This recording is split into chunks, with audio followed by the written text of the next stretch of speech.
No DQ Galaxy, we are live with the NoDQ.com recap of Friday Night Smackdown for March the 11th, 2022. Happy 311 day to everybody. With that being said, let's get right into the Smackdown recap. We had some newsworthy items on this show. One not so positive to talk about, but we will get to that, involving Big E. We'll be discussing that. There is some breaking news regarding Big E.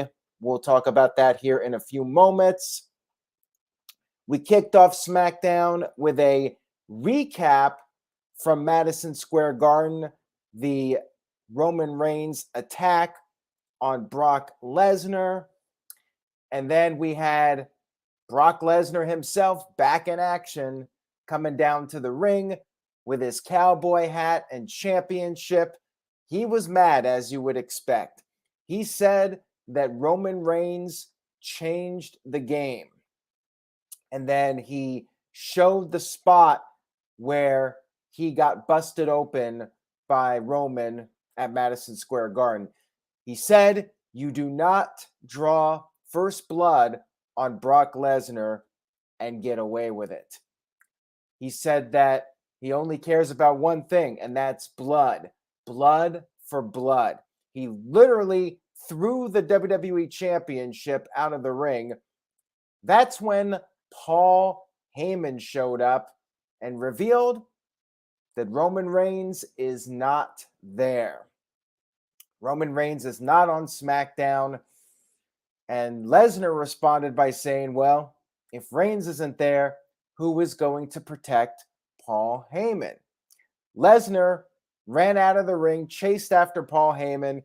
Security attempted to stop Lesnar, but Lesnar beat the crap out of them. However, that gave Paul Heyman enough time to get into a waiting car, and Heyman got away from the arena, avoiding the assault from Brock Lesnar. I guess the segment was fine, although I was wondering, what about the Usos? The Usos did come out later in the show, but they were nowhere to be found. I guess they would get their asses kicked by Brock Lesnar very easily, and that's why they were nowhere to be found. They're like, you're on your own, Paul. Who knows? Anyways, segment was fine. Next week, Roman Reigns will be back. They will do the Brock Lesnar, Roman Reigns face-off, or whatever the hell they're calling it, confrontation. That will be on next week's show. We then had a backstage interview with Sheamus and Ridge Holland, and we had a surprise guest. Sheamus brought in a new member of his team, Pete Dunne from NXT, but he is no longer Pete Dunne. His new name, guys, get ready for it. In case you don't know what that is, his new name is Butch. Yes, Butch is the new name for Pete Dunne. Now get this. I did not know this. It might explain the new name. Ridge Holland's real name, his first name in real life, is Luke. Luke and Butch. I see what you did there, WWE. Luke and Butch, the Bushwhackers. Jeez. I mean, why? Why do you have to change the guy's name? Pete Dunne was fine. Nothing wrong with it. Just let him be Pete Dunne. Why do you have to call him Butch? I mean, this is ridiculous, but are we really surprised at this point? I mean, I'm not. I just thought maybe they would come up with a slightly better name than Butch. I will forever associate him with the Bushwhackers now. I will never be able to take Pete Dunne seriously again. So thank you, WWE, for that. Anyways, we had a tag team match. New Day, Kofi Kingston, and Big E going up against Sheamus and Ridge Holland with Butch at ringside. pretty much your standard tag team match. Kofi Kingston hit the boom drop and the SOS, but Ridge prevented Sheamus from getting pinned, and then Big E went to spear Ridge to the outside, but Ridge avoided it, and then Ridge picked up Big E and gave him a belly-to-belly suplex. But unfortunately, it did not go very well. Big E landed right on his head and neck, taking the belly-to-belly suplex bump. And he was clearly hurt. The match continued. Sheamus rolled up Kofi Kingston, but Kofi kicked out. Ridge got on the apron. He got knocked off by Kofi, but then Butch got on the apron, and then Sheamus took advantage, pinned Kofi Kingston. And then after the match was over, Butch continued to beat down Kofi Kingston. Now, we do have an update on Big E. Big E was stretchered out of the arena. He did give a thumbs up as he was leaving, which is usually a good sign. He was taken to the hospital, and Big E did publish a video on his Twitter account just before I went on live here. He said that he was told by doctors he has suffered a broken neck, but he said he is able to move his fingers, which is a good sign, and he told fans to not worry about him. He said he will be all right, and he seemed pretty optimistic for a guy that has apparently suffered a broken neck. That really sucks. Means he's going to miss WrestleMania, could be out of action for a long time, but I suppose it could be worse. Nonetheless, it's a really unfortunate injury, and my best wishes go out to Big E. Hopefully, he is able to come back as soon as possible. Speedy recovery to Big E. Just an unfortunate factor when it comes to getting in the ring on a weekly basis. There's always that risk that an injury can occur. And of course, we'll keep you updated over on NoDQ.com with any further developments regarding that. Only update we have at this time is directly from Big E. Now, back to Pete Dunne here, because there are some super chats. K freaking Aaron, a.k.a. Dr. Scorpio, sent in a $5 super chat. What's up with that username now? He says, WWE is more consistent in changing names than they are being creative. Damn this company sometimes, LOL. Yeah, I really do not understand the name change other than they just wanted to change his character from what he was in NXT and do something different. I guess he's like a brawler or something from England that Sheamus recruited. I don't know. The whole thing's ridiculous. I like the faction. I think it's a good idea to have him join Sheamus's faction, but why couldn't he just be Pete Dunne? And they act like we don't know he's Pete Dunne. I guess they figure, well, only 600,000 people watch NXT and the rest have no idea who he is, so we can just change his name. I mean, it's silly because you got Braun Breaker coming out there, NXT champion. So clearly NXT exists. They're promoting it on Raw, but then on SmackDown, they act like this guy has never been seen before in WWE. I mean, it's so absurd. Hamp Connor with a $2 super chat. Thank you for that, Hamp. He says, RIP Pete Dunne's career. Cody is next.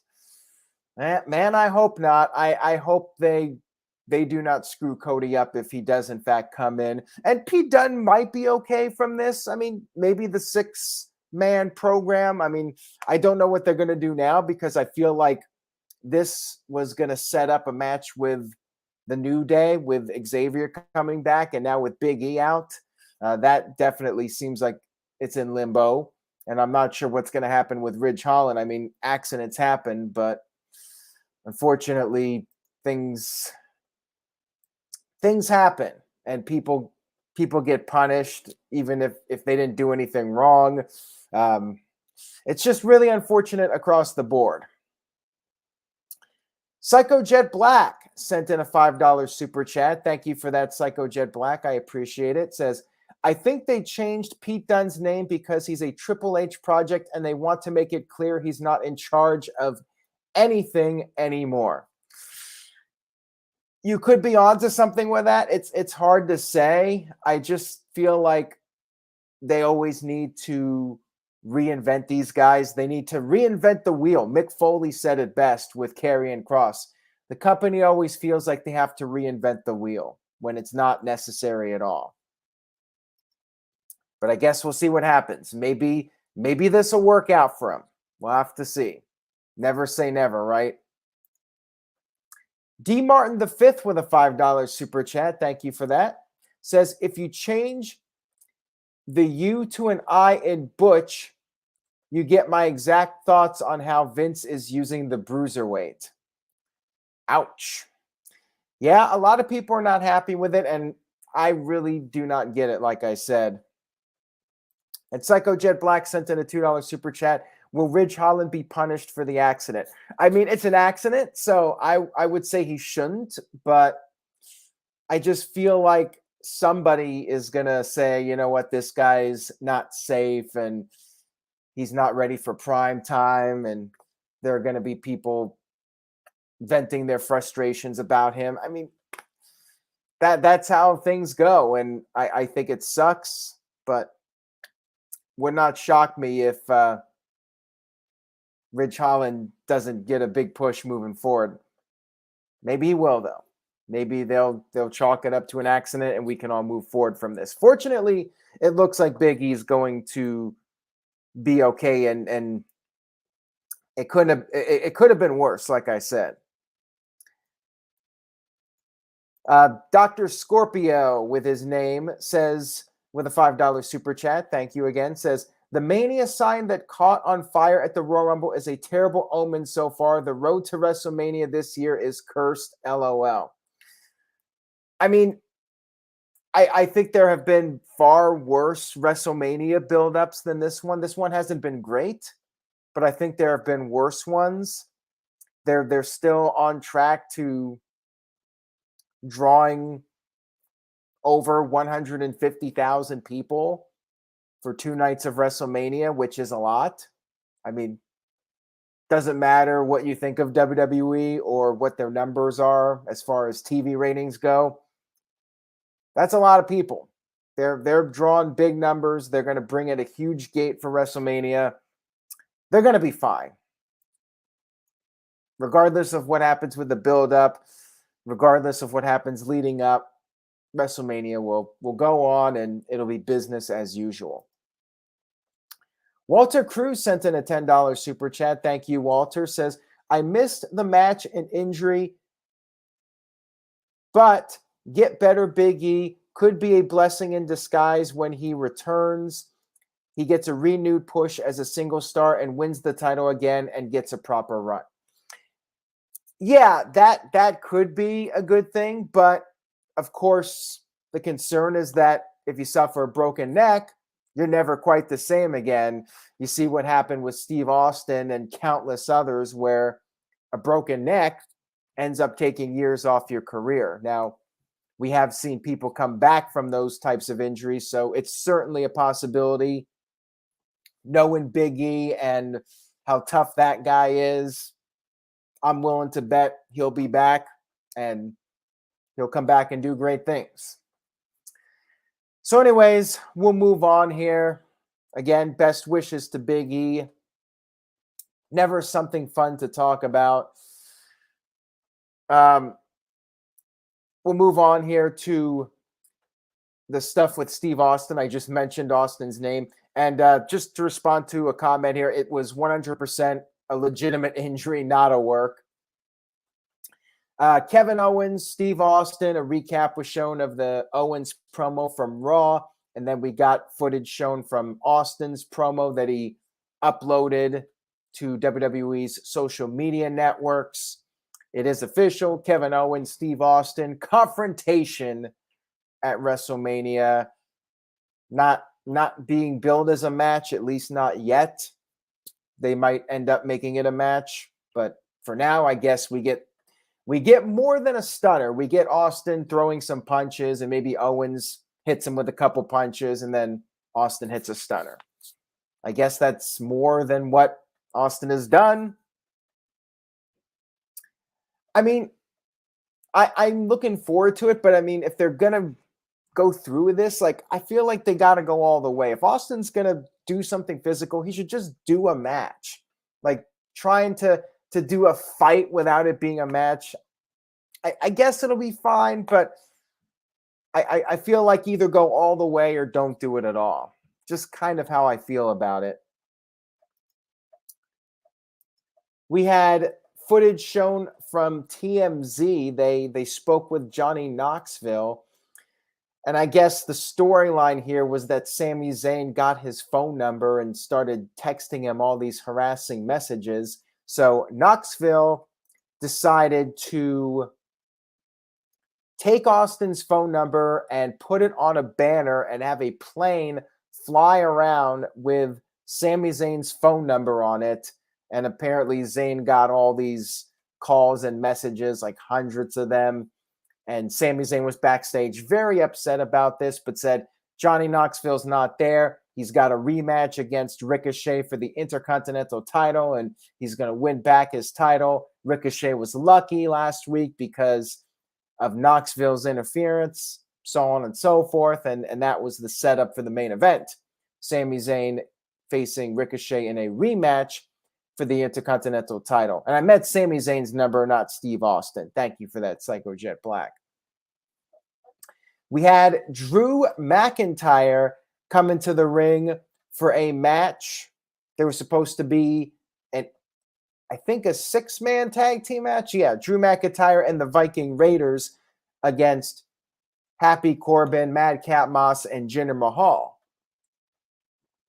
But backstage, Corbin, Madcap, Jinder Mahal, and Shanky, the 4 of them beat down the Viking Raiders. What is going on with the Viking Raiders? These guys are getting jumped all the time. These big, tough men getting beat up all the time from behind. Seems like they need the APA, or they need to get their hearing checked, or they need eyes in the back of their head or something. Like, what's going on here with the Viking Raiders always getting attacked from behind before matches? The 4 guys came out there. Jinder Mahal was there. McIntyre attacked everybody but Corbin. Corbin was standing out there by the stage, and McIntyre turned his back on Corbin for some reason and got attacked. What a stupid baby face he was. And it was a 4-on-1 attack. Corbin started mocking McIntyre with the 3-2-1, but then all of a sudden McIntyre fought back. Corbin fled, and McIntyre stood tall to end the segment.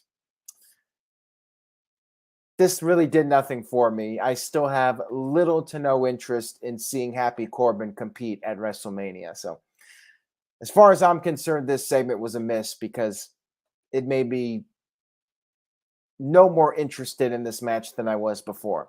I went from about a 1 to still a 1. Hamp Connell sent in a $2 super chat. Thank you, Hamp. Says, I bet they don't want Austin or KO losing a match.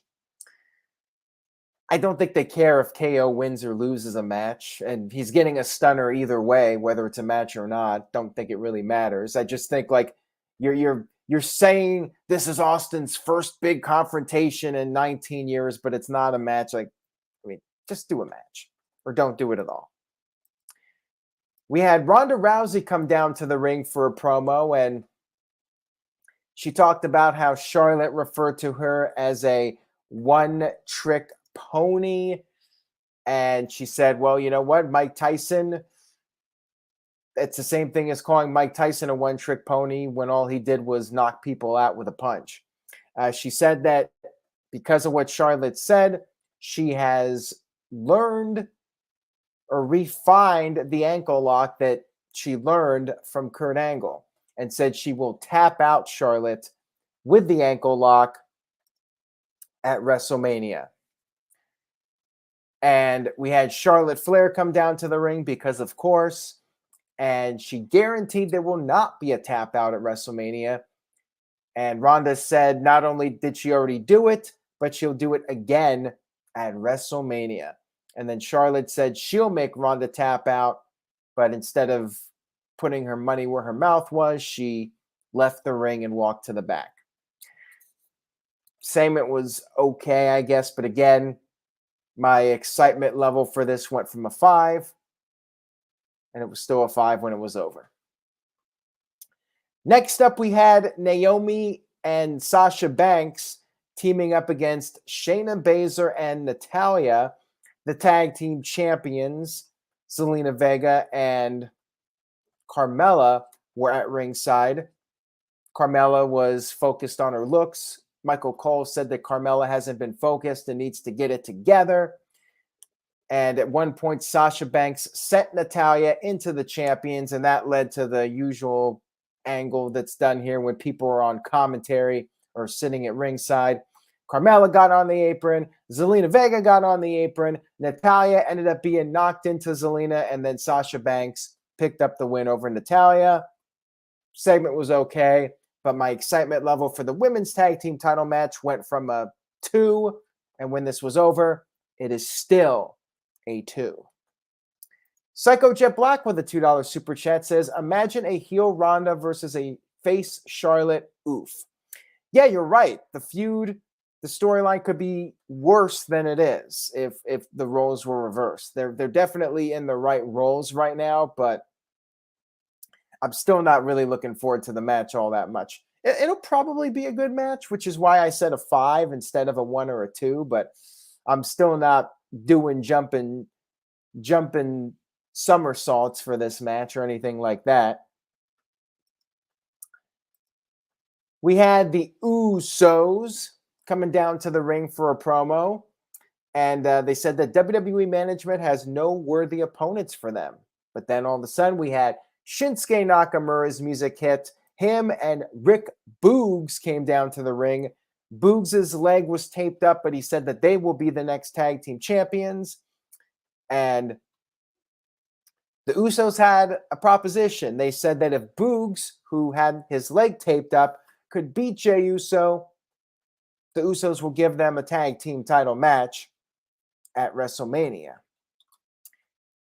The match was set up, and then Swerve, and I'm not talking about Shane Strickland, Rick Boogs took off the bandage from his leg, revealing that he was, in fact, faking the injury.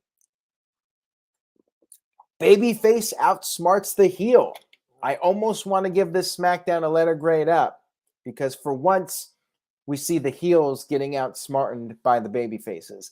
Anyways, pretty much a showcase for Boogs. He was doing all of his power stuff, picking up Jey with a vertical suplex and kept dropping down to a knee on 2 occasions. And then he did the military press. He did push-ups with Jey, 10 reps. And then Jimmy super kicked Shinsuke Nakamura to try to help out his brother. Jey rolled up Boogs, but Boogs kicked out. And then Jey went for the super kick.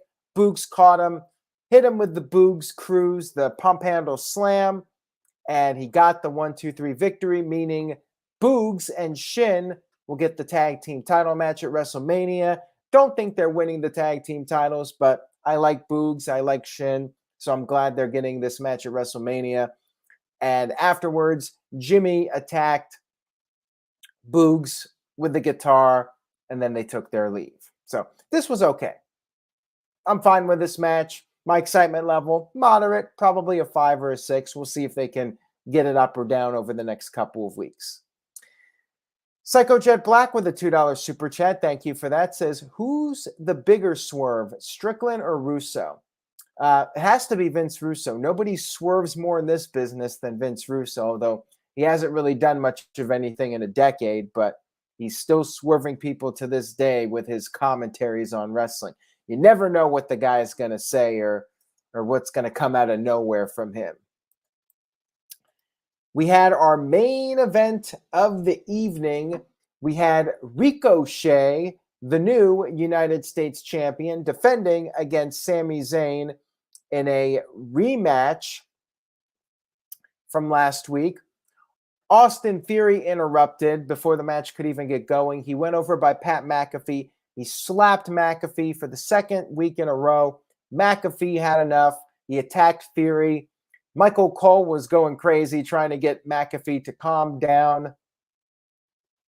You had officials coming out there. Eventually, Austin Theory left, but McAfee, I guess, was so wound up that he left as well. Michael Cole was left out there on commentary all by himself for the match. Match was pretty good. Crowd was behind Ricochet, especially the kids. Ricochet went up to the top. He was going to go for a move, but then Sami Zayn pushed him off to the outside. Ricochet crashed into the barricade.